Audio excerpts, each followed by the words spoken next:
भूतिया किसान। वो चबूतरे के पास वाली जमीन आज मेरी हो ही जानी चाहिए भानु। इस बार अगर वो जमीन मेरे हाथ नहीं लगी तो अच्छा नहीं होगा। पर बॉस मैं क्या करूं? वो किशोर तो गेंडे की चमड़ी का है, बाटली में उतर ही नहीं रहा। अब लगता है कि शक्ति को ही मैदान में उतरना होगा।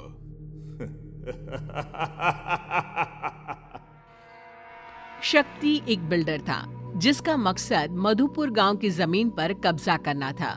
वो हर बार किसी न किसी किसान को अपने जाल में फंसाता और उसकी जमीन अपने नाम कर लेता। भानु के जाने के बाद शक्ति अपने कमरे में बैठा था कि तभी अचानक हवा का एक झोंका आता है और सामने रखी डेस्क पर से एक कवर जमीन पर गिर जाता है। ये कागजात यहाँ कैसे? इसे तो मैंने जला दिए थे। तभी कमरे की खिड़कियों के दरवाजे जोर जोर से खुलने और बंद होने लग जाते हैं। ऐसा लगता है मानो एक पल में ही सर्दी आ गई हो। सीलिंग पर लगा पंखा जो बंद था अपने आप घूमने लग जाता है। ये अचानक पंखा कैसे चालू हो गया? और ये कड़ाके की ठंड तो ऐसा लगता है मानो अचानक मई में दिसंबर आ गया हो। शक्ति अपनी अलमारी खोलता है और काले रंग का सूट निकालकर पहन लेता है। Wilson is back. अब किशोर को ठगने का समय आ गया है।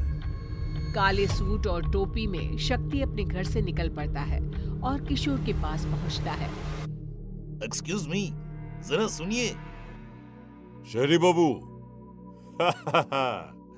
कहिए, मैं कैसे आपकी मदद कर सकता हूँ? मैं एक होलसेलर हूँ। अब आपको मार्केट की तलाश करने की जरूरत नहीं है। मेरे लोग आपके ग्रेन्स डायरेक्टली बाय कर लेंगे। क्या शहरी बाबू, सही में? अब हमको इधर उधर भटकना नहीं पड़ेगा। विल्सन किशोर के अनाजों को नकद रुपए देकर खरीद लेता है। अब तो आपको विश्वास हो गया ना कि मैं कोई ठग नहीं हूँ। अगर आपको अपने बाकी ग्रेन्स भी सेल करना हो तो मुझसे मिलिएगा। कुछ दिनों के लिए मैं आपके ही गांव में हूँ। ये मेरा एड्रेस है। शक्ति वापस अपने घर पर पहुंचता है और भानु से कहता है, जब भी ये शक्ति विल्सन बनता है कोई ना कोई किशन फांसे में ही फंस जाता है। अब देखना, वो किशोर कुछ ही देर में यहाँ आता ही होगा। फिर मैं उससे उसके जमीन के पेपर्स पर साइन करवा लूंगा। तभी दरवाजे पर दस्तक होती है और किशोर अंदर आता है।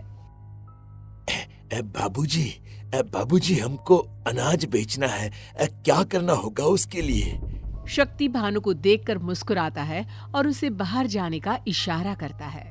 इन पेपर्स पर साइन कर दो किशोर। फिर जब भी तुम्हारे खेत में अनाज उगेंगे मैं उन्हें खरीद लूंगा। शक्ति ये कह ही रहा होता है कि तभी किशोर की आवाज बदल जाती है और वो कहता है, कैसे हो शक्ति उर्फ विल्सन? कौन शक्ति? मैं विल्सन ही हूँ। धीरे धीरे किशोर का चेहरा बदलने लग जाता है। वो एक बूढ़ा किसान जैसा दिखने लग जाता है। विजय, तुम तो मर चुके थे। नहीं, ये नहीं हो सकता। शक्ति बहुत डर जाता है और बाहर भागने की कोशिश करता है। विजय पास ही पड़े बुक सेल्फ की ओर देखता है और वो शक्ति के ऊपर गिर जाता है। जाने दो, मुझे जाने दो, छोड़ दो मुझे। मुझसे गलती हो गई भानु, मुझे बचाओ भानु। शक्ति की आवाज सुनकर भानु वहाँ आता है पर वहाँ कोई नहीं होता। क्या हुआ बॉस? अब चीखे क्यों? और किशोर कहाँ गया? किशोर नहीं, विजय आया था, पर वो तो मर गया था ना। बॉस आपको आराम की जरूरत है, शायद आप थक गए हैं। भानु अपने कमरे में जाता है और अपना कबोर्ड खोलकर कुछ पुराने जमीन के पेपर्स निकालता है। कहाँ गए विजय के जमीन के पेपर्स? यहीं तो रखे थे। नीचे कैसे पहुँच गए? तभी सभी के सभी पेपर्स में आग लग जाती है। अरे, ये सब क्या हो रहा है? आग कैसे लग गई पेपर्स में? अब इतनी मुश्किल से तो प्रॉपर्टी हड़पी थी मैंने। भानु! हे भगवान, ये क्या हो गया बॉस? किस कल मुहे की हाय लगी है आपको? मेरी हाय लगी है शक्ति तुझे। मैं मर गया, अब तू मरेगा। बहुत लोगों को लूटा है तूने, हमारी जमीन खा गया तू।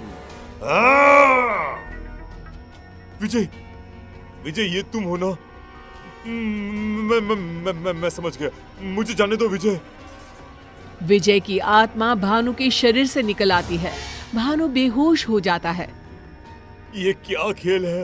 मैं पागल हो जाऊंगा, छोड़ दो मुझे। अरे ये सब क्यों कर रहे हो तुम? तब विजय की आत्मा अपनी कहानी सुनाना शुरू करती है। मैं गेहूं की खेती किया करता था। कुछ दिन पहले ही मेरी माँ का देहांत हुआ था। शादी के 20 साल के बाद भी मैं बच्चे का मुंह नहीं देख पाया था। पूरे घर में मैं और मेरी पत्नी मनोरमा अकेले हो गए थे। बस खेती ही एकमात्र सहारा रह गया था घर चलाने का और मन बहलाने का। चलता हूं मैं खेत पर। अभी खेत पर? अरे कल ही तो कटाई हुई है ना अनाज की। आज तो खेत पर कुछ काम ही नहीं होगा। तो क्या करूं बोलो? घर बैठा रहूं और इन दीवारों से बात करता रहूं? अरे तुम तो रसोई के काम में लग जाओगी और पूरा दिन कट जाएगा। मैं कैसे काटूं समय? आप ऐसे क्यों बोल रहे हैं जी? मैंने तो बस यूं ही कह दिया था। काम कैसे नहीं है? अभी कटाई हुई है, सफाई होगी, फिर उसे बाजार में बेचना भी तो होगा। जाइए जी, आप खेत पर ही जाइए। शायद उस दिन ना ही मैं घर से बाहर निकलता और ना ही तुम मुझे धोखा देकर उस जमीन पर बिल्डिंग बनाते। तुम्हें जमीन नहीं मेरी आत्मा लूट ली। मैं ये सदमा बर्दाश्त नहीं कर सका और मर गया। और मेरे बाद मनोरमा भी चल बसी।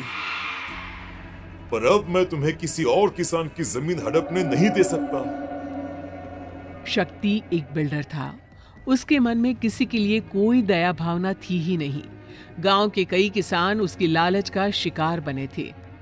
पर जब अपनी मौत को वो सामने देखता है तो वो डर जाता है और सभी के सामने वो गलती मान लेता है और सभी किसानों को उनकी जमीन वापस भी कर देता है। और आखिरकार मधुपुर गांव फिर से खुशहाल हो जाता है।